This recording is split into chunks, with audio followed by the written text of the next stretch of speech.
Welcome to the Plant Trainers Podcast, where we're helping people improve their quality of life through nutrition and fitness. And now, your hosts, nutrition and wellness coaches, international speakers, Adam and Shoshana Chain. Hey, I'm Adam Chain. And I'm Shoshana Chain, and we are Propelled by Plants. Today we bring to you episode 495, Upcycling and Confetti Snacks with Betty Lou. In this episode of the Plant Trainers Podcast, we talk with Betty Lou all about upcycling nutritious food into delicious and nutritious snacks. We don't know about you, but we weren't aware of how much perfectly edible food is being wasted every year just because it's a little bit ugly or not pretty enough for the grocery store shelves. We were even more shocked to hear about the greenhouse gases being emitted because of that food that's being thrown into composts. Betty is so knowledgeable about social and sustainable entrepreneurship, and we know that you're going to love this show. Betty is the founder and CEO of Confetti Snacks based in Singapore and New York City. Confetti crafts award-winning tasty gourmet snacks made from nutrient-dense vegetables and exotic flavors inspired by scrumptious world flavors that celebrate diversity and inclusion. The delicious plant-based snacks are colorful, vibrant, and made from real sliced veggies and fruit. The snacks are tasty, an excellent source of vitamins and minerals, gently upcycled from imperfect produce or crop surplus to alleviate food waste. This episode's going to make you hungry, so make sure you have a snack nearby or grab yourself some confetti snacks and enjoy. Hey everyone, now it's more important than ever to stay close and connected to us as we're going to be making some changes here at Plant Trainers. So please head over to planttrainers.com and get our plant-based comfort foods recipe book for free. That's a $14.99 value just by signing up for our newsletter so that you can know what changes are, because we want to make sure that we stay in touch. And now for a moment of gratitude. We found a new groomer for the dog, and I got her groomed and brought her home to the family, and everybody thought she looked cute for once. So I'm grateful that she looked cute and that the whole family thought so. And she looks great. And I'm grateful for you going to the grocery store every week and getting food for the family. Betty Lou, thank you so much for joining us on the Plant Trainers Podcast today. Hi, Shoshana. Very happy to be here.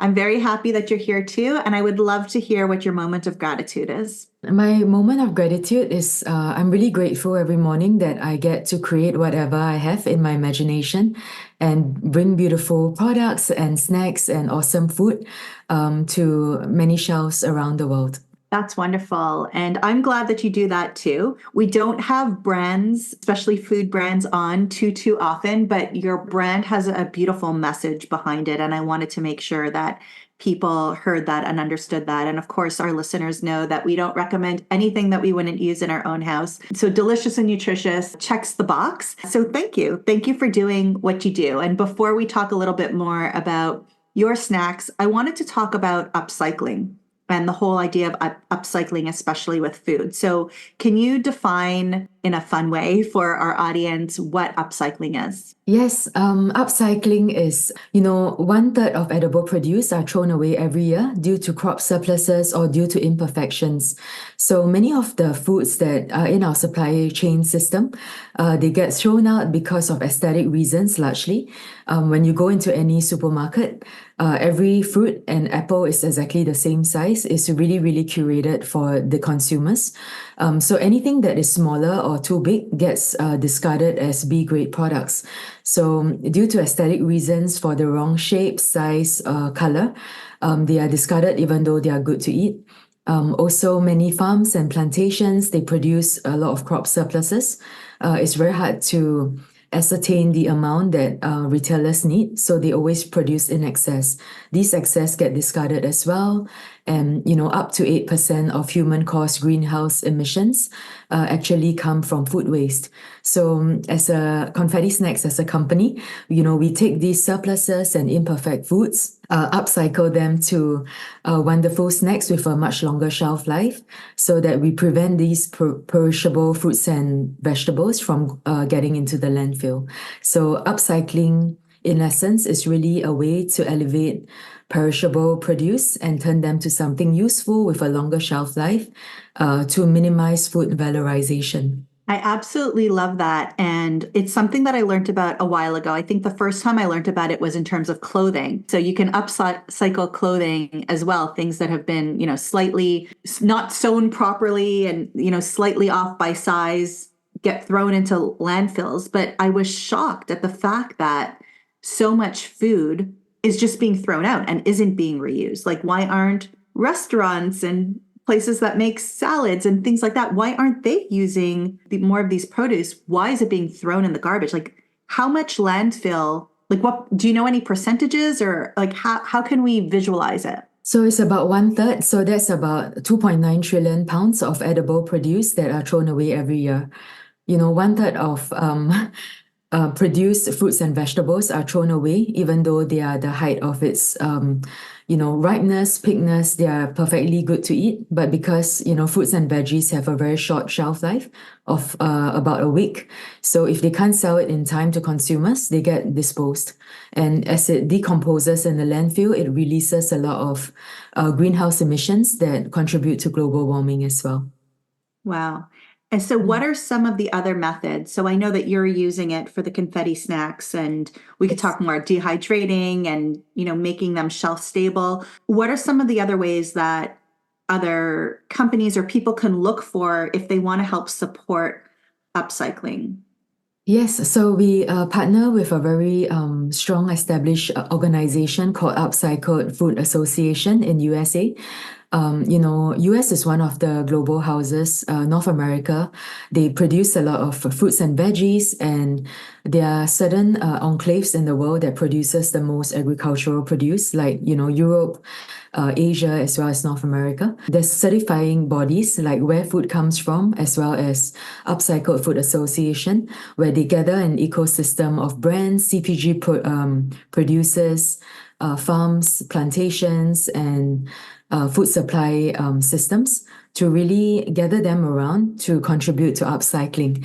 Other than making snacks, more and more Michelin-starred chefs are also using, vegetable rinds, the outer form of the fruits. What creative things can we do to these things that would otherwise been wasted? I think the media are shining a very strong spotlight on this issue to really upcycle food waste and also contribute to hunger. Even Kroger has a Zero Waste, Zero Hunger Foundation. Kroger is the biggest supermarket chain in United States. For them, it's also a really important pillar of their corporate social responsibility. So I think that other than making it upcycling into snacks or jerky, I think some of the food companies are also upcycling it into like sauces. Even if something is ugly, you can grind it down to a sauce or a pasta sauce or a gravy or a soup or beverages. You can squeeze them into a juice or a cold brewed beverage such that it doesn't end up in the landfill. Absolutely fabulous. So you made me think of some ideas, like the juicing places that we have around our area. I'm surprised that, or actually don't know. I would hope that they're not buying necessarily, they are buying organic. So I think in the organic world, although we eat with our eyes first, I think in the organic world, we have a more understanding of the carrots not all going to look perfect. Some are going to look like little men, and some are going to have little tails and things like that. But I would hope that places like that where you're not actually seeing the vegetable or fruit are using those less visually appealing fruits and vegetables in their foods. And yeah, if Michelin star chefs are using it, then I think that everybody else will start to as well. And I know that I was just at Planted, which is an expo and conference for plant-based. And there was a company there that takes upcycled food and puts a basket together for you. So the same way that you would be part of, a farmer's market or something like that, you're getting all these upcycled foods. And there was also people going around asking restaurants what they do with their leftover food right when it's about to go and they can't use it anymore. And I think that they were taking it in and bringing it to shelters so that it can help feed everybody. Yeah. So there are some really, really great opportunities to help reduce the emissions like you talked about, but also save the food and the hard work of the farmers. Yeah, absolutely. And it is a huge creative outlet as well, because as an intelligent species of Homo sapiens, how can we actually resolve this huge issue, combining efforts to resolve food waste and hunger.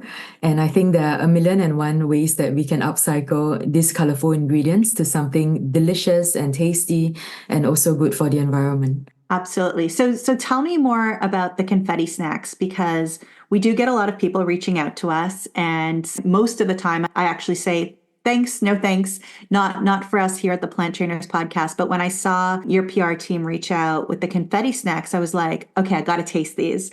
These are amazing whole foods. So talk to us a little bit more about what you're doing and your creative outlet there. Yes, absolutely. So confetti was a brainchild of a really long adventure I did. So I actually retired when I was 27, and I did a round the world trip visiting more than 50 countries across a span of about 4 years.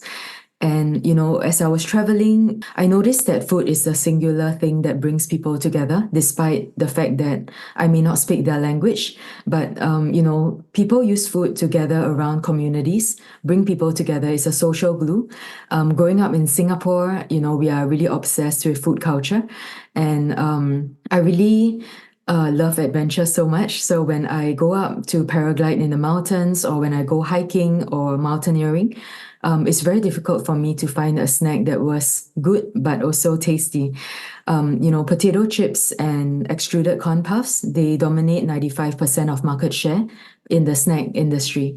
And they are completely an ocean of white foods. Everything is nutritionally bankrupt, potatoes or rice that are extruded. So I really felt like, how can I combine, my background as a food obsessed culture and as a Singaporean, with something that is good for me, at the same time, is very tasty and delicious as well. So I started scouting farmers markets in British Columbia while I was mountaineering there, bringing this colorful produce home and using my own oven to craft home-baked snacks and dressing them with flavors inspired by where I come from in Singapore, and sharing that with my neighbors and my friends, and everyone loved it. So they asked me the $1,000,000 question, like, can I buy this from a supermarket?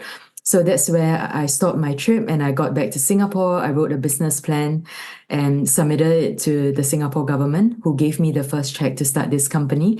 And I launched this in pop-up events and festivals and farmers markets, and people really loved it. So I started raising venture capital and slowly scaled it. And now we are in about 8 countries across US, Europe, and Asia. We are also the first vegetable chip to be featured in the Michelin Guide, and we have won many awards like the Best Gourmet Snack Brand of the Year by APAC Insider. So Confetti, the premise of it is really about how can we be the ultimate anti-potato chip? There are literally thousands of fruits and veggies in the plant kingdom. So why is 95% of the snack industry dominated by potato chips? I don't understand that. So we use amazing whole vegetables like carrots, radishes, mushrooms, okra. We bake it at a very low temperature to scrumptious perfection. It's crunchy, light, and airy. And then we season them with flavors from around the world so that it really celebrates inclusion and diversity. Beautiful. Yeah, they are crunchy. They are delicious. There was barbecue flavor and there were curry flavors. And I think even people who don't like curry would still appreciate it because it wasn't strong and potent. It was really nice on the taste buds. And for me, I love that you can see the food that it is, right? It hasn't been powdered down and doesn't have a bunch of starches in it to make it come back again. So you're dehydrating it. Is it keeping the nutrients in there? Or are we losing some nutrients? What's happening? Yes, great question. So, we dehydrate it from imperfect produce, ugly produce, and crop surpluses. More than 50% of our aggregate raw material comes from that source to upcycle and really leave a sustainable impact. Then we bake it very gently at 86 degrees Celsius. Sometimes some fruits and veggies at a slightly elevated temperature actually releases more antioxidants and vitamins. We're just going to take a little break here because I want to share with you that growth is something that happens for everyone and every business. And we've been going through a lot of personal and professional growth here at Plant Trainers, and we want to stay connected with you. That's why we're giving away our plant-based comfort food ebook that's worth $14.99 for free at our website at planttrainers.com or by clicking the link in the show notes. Click on that, get on our newsletter because we're going to be making some serious changes and you need to be aware of what's going on. We look forward to connecting with you there. And now back to the show. We bake it very lightly and gently so that it becomes crunchy and then it's way below boiling point. So, none of the vitamins and minerals are really destroyed, but more enhanced. After that, we sprinkle them with flavors that are curated by our award-winning chefs so that we can really celebrate diversity and inclusion. So you mentioned earlier, we do have a Japanese teriyaki barbecued flavor with lots of amazing notes of umami and spices that we use. We have Italian truffle, tandoori curry inspired by India, and green curry inspired by Thailand. A lot of Southeast Asian flavors, where I come from, they do have very complex idiosyncrasies of top, middle, and base notes of, different fabulous spices, notes, and herbs that really accentuate the vegetables that we use. So every single packet of snack and SKU that we come up with and introduce is really painstakingly curated for many, many months across hundreds of experimentation to make sure that the type of vegetable that we use goes with the spice or the recipe traditionally curated from that culture. Yeah, so you're getting those amazing flavors and the nutrients. I know that a lot of our listeners are oil-free. A lot of our listeners are oil selective. And I noticed that it has some rice bran oil. So talk to us a little bit about the rice bran oil and why that's what you use. Yes, yeah, it's a great question. There's only 2 SKUs that we have in our assortment that doesn't have any oil, and that is the first Mandarin chips to launch. We take the ugly oranges or surplus oranges from the farmers of orange plantations, and the only process that we do is gently bake it, and that's it. So that's a single ingredient without any oil. But for our signature vegetable and shiitake mushroom chips, we use a nominal amount of rice bran oil to bake it very gently so that, it's just to have a better mouthfeel and texture, but not compromising the nutrition profile of the vegetables that we use. So the reason why we use rice bran oil, majority of the market uses palm oil. Palm oil as a crop is extremely devastating on the environment. It is actually responsible for millions of acres of deforestation.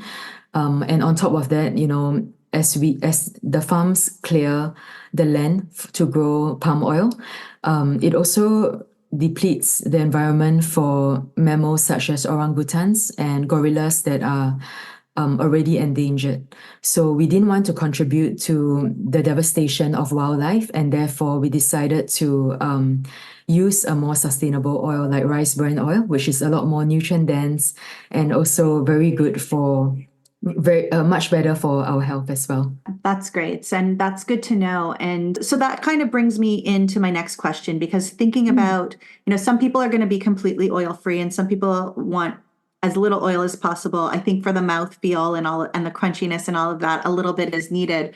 But the fact that the palm oil is creating such a bad impact on the environment. So let's talk about social entrepreneurship and social responsibility. And if somebody listening has a business, especially if it's food related, or is able to have an influence on a friend or a local business that is food based, what kind of steps can they take to help those owners make more responsible decisions and possibly upcycle or just help the environment more? Yes, that's a very fascinating topic because when I traveled around the world, I noticed a lot of beauty, the beautiful landscapes, people, culture that I've met. But at the same time, there was also a lot of challenges. While we throw away one third of edible produce every year, 8.6 million people starve to death or die of malnutrition and hunger. Like, is there any way we can use social entrepreneurship or business as a force for good to really resolve very big problems facing the world today? So, confetti is an example, a way to become an anti-potato chip, in the sense that can we not eat potato chips anymore and eat something that is colorful and vibrant and taste the colors of the rainbow in our plant kingdom? But at the same time, we upcycle food waste to reduce the food valorization of the inefficiencies of our food systems. At the same time, we resolve the amount of millions of tonnage of edible produce that gets into the landfills every year, but while creating a very colorful, tangible, nutrient-dense snack for millions of consumers.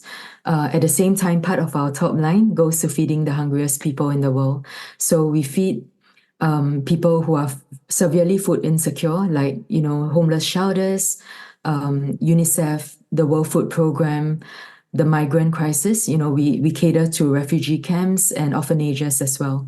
I do feel like business can be used as a force for good. So including our stakeholders like the Singapore government and our venture capitalists and the angels that invest us in Confetti Snacks, how can we include the planet as well as people who are severely malnourished as part of our stakeholders as well? So a rising tide would lift all boats. And I do feel like if we can align our interests in a way that we can also maximize our impact on reducing food waste and hunger, I think that would be a legacy that can last for many generations to come. And, as a women-found business, I'm also a minority in United States. I do feel like less than 3% of venture-founded companies are actually founded by women. It's still very male-dominated now. It's very important to see girls succeed in this field. How can we also celebrate diversity? After the pandemic, there was a lot of Asian hate. Black Lives Matter movements is very prevalent as well. But I do feel like food can be used as a social glue to bring people together. And if people can unite based on the diverse cultures and culinary recipes that we infuse, it sends a deeper message about celebrating diversity. Absolutely. And I love that. And food is really at the foundation of so many different cultures. My mom used to tell me and Adam that we used to just travel the world because we wanted to taste the food, not because we wanted to see the world, which wasn't true. It was kind of 50-50. But we really did love all the different tastes of the world, and bringing them home and starting to make them at home as well. So if people wanted to take more social responsibility and wanted to help the world and have more upcycling in their life, what tools or what steps would you recommend that they take right now? I would say, firstly, I am a huge fan of Shark Tank. So I watched every single episode of the 16th season so far, and I really loved it. So I remembered my lecturer in university in Singapore. The first thing he told us was, as an entrepreneur, you want to think big. Creating a company that helps 5 people versus millions of people would take the same amount of work. Business is so challenging. You have so many fires to solve every day. You have a lot of challenges thrown at you. It's probably the hardest job in the world. So I do feel like that mental fortitude to prepare for that challenge is very important. But at the same time, it's so meaningful. I do feel like, his challenge to us was that to create something from 0 to a billion and a billion back to 0. So can you create a $1 billion brand and by the end of your lifetime donate every cent back to help people? And that's how you affect millions of people in your lifetime. And that's the message that he thrown at us. And he really wanted us to smash every glass ceiling that you can imagine and really think beyond on what you really can actualize. I think no one starts a business with no passion. I think passion is so important, and that would drive us through very dark days where you feel like it's impossible to go up this hill, and it can be really, really difficult. And I think that everyone is on this planet with their own God-given talents, and how can you use business? I think business is really the biggest singular thing that you can create that can impact a lot of people as you scale it. And I do feel if they can look past their own mental limitations and really think beyond on like, how can I create $1 billion business? And that actually removes a lot of psychological barriers, and you would find everything that you need, talent, resources, venture capital. If you really set your mind on something, it's a snowball effect. And I think that you would start attracting resources and people to help you. Beautiful. Wonderful. Well, Betty, thank you so much for being on the Plant Trainers podcast today. We're going to link to your links, your website, and your Instagram at the show notes at planttrainers.com. If somebody is interested in learning more or looking for you, is there anywhere else that you'd like them to go, or let us know what your website and Instagram are? Yes, so it's confettisnacks.com, and the Instagram handle is also Confetti Snacks. We are going to launch in Walmart in summer, and very excited to be already in about 3,000 locations of specialty stores, Shell gas stations and supermarket chains across 49 states of US. We are also in 5 countries of Europe, and of course, our home country of Singapore. Yeah, so very excited. Thanks for having me on the show. And I really hope that, because of this concept, it will spur more mission-driven, impact-driven businesses. And I would love to see more innovation and creativity in this space. Thank you so much. Thanks, Shoshana. Thank you all so much for listening to this edition of the Plant Trainers podcast. We want to make sure that you subscribe on iTunes, Google Play, iHeartRadio, Stitcher, or any other podcasting platform. We really appreciate the feedback we receive from you. Every time we get a 5-star rating or review on iTunes from one of our fans, it really helps other people find us, just like you did. Thanks so much to our patrons. To become a patron, visit us at patreon.com/planttrainers. Even supporting us with $1 really makes a difference in the quality of the show. And don't forget to connect with us on Instagram and Twitter. Our handle is @PlantTrainers. Like Plant Trainers on Facebook, join our newsletter, and check out our website at planttrainers.com for awesome recipes, a list of our services, and of course, our latest podcast. We encourage you to email your questions to info@planttrainers.com so that we can help you improve your quality of life through nutrition and fitness. So we hope we've inspired you today. Join us again next time and have a healthy day. Or is that too corny? It's a little cheesy.